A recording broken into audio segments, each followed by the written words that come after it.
Gente, esse ano eu até que vi poucos filmes em 2025, hein? Oi, gente, pra quem não me conhece, eu sou o Lucas Golart. Eu sou um artista, mas que ama criar conteúdo sobre filmes, sobre música, vlogs, enfim.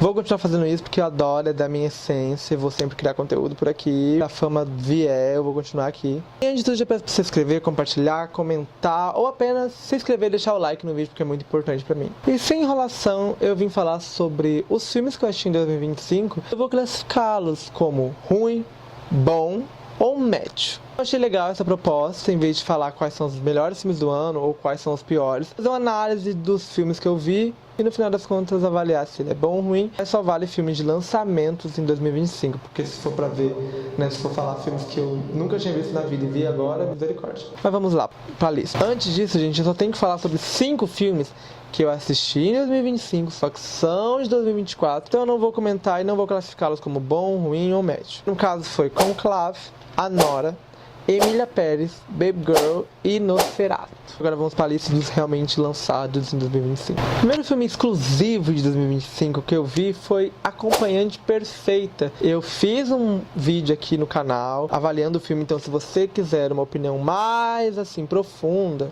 vai lá ver o vídeo, porque está muito bom, enfim, vai lá engajar. E eu não vou me aprofundar se o filme é bom no nível de bom, ou muito bom, ou obra-prima, ou ruim, muito ruim, ou terrível, ou médio, chatinho, ou legalzinho.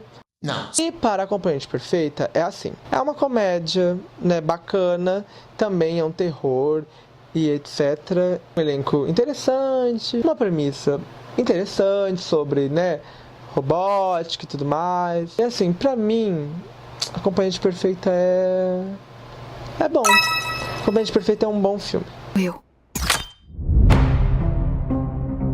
Depois de ter visto Acompanhante Perfeita, eu fui me aventurar assistindo O Macaco com a minha amiga. Meu Deus, por que eu fiz isso? E assim, eu tava interessado. E o que eu tenho a dizer sobre o Macaco é que é um filme de 2025. E pra mim, O Macaco, porque eu vi uma vez só, então, né, não posso me aprofundar muito, mas pra mim O Macaco é um filme ruim.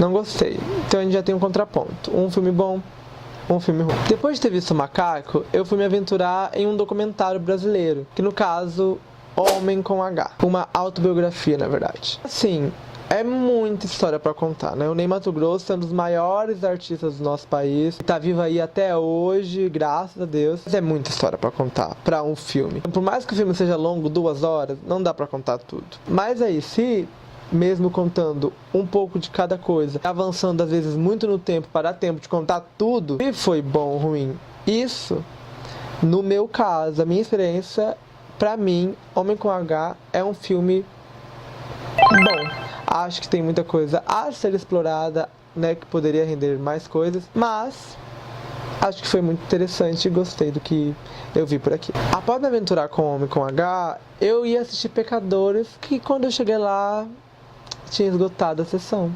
Gente. Fui ver o que?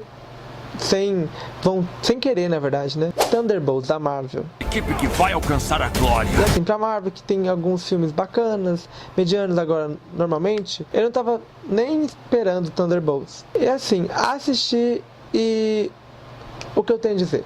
Eu sei que é um filme que eu vi as pessoas falando que gostaram muito, mas eu fui sem cabeça nenhuma, sem saber de nada, sem esperar nada. Então, pra mim, Thunderbolts foi um filme mediano, porque não tinha o que esperar, então eu não estava esperando se seria bom ou ruim, e foi um filme sem sensações pra mim, mas não teve nada que me incomodou ao ponto de achar ruim, nada que me deixou marcado por um ponto de achar bom. Assim, pra mim é um filme mediano que eu vou rever depois que eu entender um pouco mais dessa nova cronologia da Marvel. Após Thunderbolts, eu fui me aventurar em um terror chamado Premonição 6. Que, querendo ou não, um clássico, né, de filmes de terror é o Premonição, uma franquia de sucesso. E depois de mais de 15 anos, lança uma continuação muito interessante. Então assim, eu estava interessado para ver Premonição 6. Fui realmente com muita vontade. E pra mim, Premonição 6 é um filme bom, muito legal. E depois de Premonição, me aventurei pela Hora do Mal. Assim, sem horário marcado, sem saber o que poderia esperar, fui de cabeça erguida e me adentrei nessa nova obra do terror. Tem sido muito elogiada. Eu vim ver sem saber o que esperar, mas surpreendi, porque eu não tinha visto um filme com essa narrativa, misturando humor com comédia, nessa perspectiva. Pra mim, A Hora do Mal é um filme bom. Inclusive, eu acho que o vilão do filme, que eu não vou falar quem é, né, se você ainda não assistiu, vai virar uma fantasia de Halloween do ano que vem, porque eu acho que já virou desse, mas do ano que vem vai virar fantasia e talvez até fantasia de carnaval. E mais uma franquia, Invocação do Mal 4,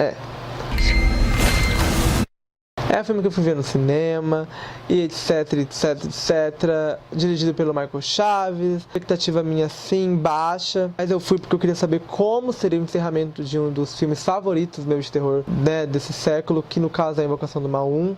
Sim, pra mim, Invocação do Mal 4 é um filme... Olha, realmente fiquei em dúvida do que seria esse filme. Acho que da lista de todos que eu vi, foi o que eu mais fiquei em dúvida de classificar entre bom e mediano. Sim, refletindo, pensando e analisando um pouco mais, eu acho um filme mediano. Eu acho que ele tem seus momentos, acho que ele tem as suas profundidades, eu acho que ele quis abordar muita coisa, acabou não abordando, né, especificamente algumas coisas que seriam talvez mais importantes. Mas não é ruim não, ele é mediano e é divertido. É isso que eu tenho a dizer sobre Invocação do Mal 4. Fugindo um pouco dessa vibe de terror, porque eu vi muito terror esse ano, e vi Amores Materialistas, porque eu me interessei muito pelo elenco. E quando eu vi que lançou na HBO, eu falei, vou ver. No dia que saiu, eu já assisti Amores Materialistas. Então, provavelmente, eu fui um dos culpados por colocar esse filme no top 10 de mais assistidos da HBO. E ele mereceu entrar nessa lista, porque os meus amores por ele é bem baixo. Nada me prendeu, nada me divertiu, nada me fez ficar com aquela vontade. E pra falar bem a verdade, no meio do filme, eu já tava querendo que acabasse. Eu falei pra mim, vou até o final, vai saber se eu não me surpreendo. Enfim, devia ter nem assistido mesmo. E olha, não vamos falar de terror de novo, vamos falar de Wicked Parte 2. Eu, assim, fiquei em choque com o final de Wicked Parte 1. Eu vi no cinema a parte 1 e fiquei, meu Deus, eu preciso ver o 2, eu preciso ver o 2, eu preciso ver o 2. Trata visualmente impecável, e quando se trata também de cenas isoladas, fez eu chorar demais, demais, demais, demais, demais. É um filme muito emocionante, mexeu muito com o meu emocional por conta dessas cenas isoladas. Então, assim, ele é um filme muito bom na parte que me pega nas determinadas cenas e fez eu chorar horrores, horrores, horrores. Eu fiquei muito mal e fez até refletir que esse filme é muito bom. Mas quando eu analisei a experiência por completo, eu vi que é um filme mediano, com cenas impecáveis, no meio de muita enrolação. É isso que eu tenho a dizer sobre Wicked, parte 2. I have no plan. Well, I do. Oh, thank God. E pra acabar meu ano, eu acabei assim, talvez tendo visto um pouco antes um filme chamado A Empregada, que chega dia 1 de janeiro aqui no Brasil. E aí, né, seria um filme do ano que vem, né, já. Mas, por sorte, tivemos sessões antecipadas de A Empregada. Não sabia se esse filme era legal, bom, ruim. Eu estava meio assim por conta de uma pessoa específica do elenco. Mas é bom. A Empregada é bom, é interessante, é legal, é surpreendente, vai te surpreender se você assistir. É isso que eu tenho a dizer sobre A Empregada. It's a crazy story, actually. Yeah, I agree. Então é isso, gente. Comenta aqui embaixo se você já viu algum desses filmes, o que você acha desses filmes. Curte o meu vídeo, se inscreve no canal, comenta tudo que você pode comentar sobre. E é isso. Um beijo, bom final de ano, boas festas, Natal, Ano Novo, que 2026 seja incrível. Tem filmes melhores que 2025, ou bom, tão bom quanto, que se for tão bom quanto, daí vai ter poucos. Então é isso. Um beijo, gente, e tchau!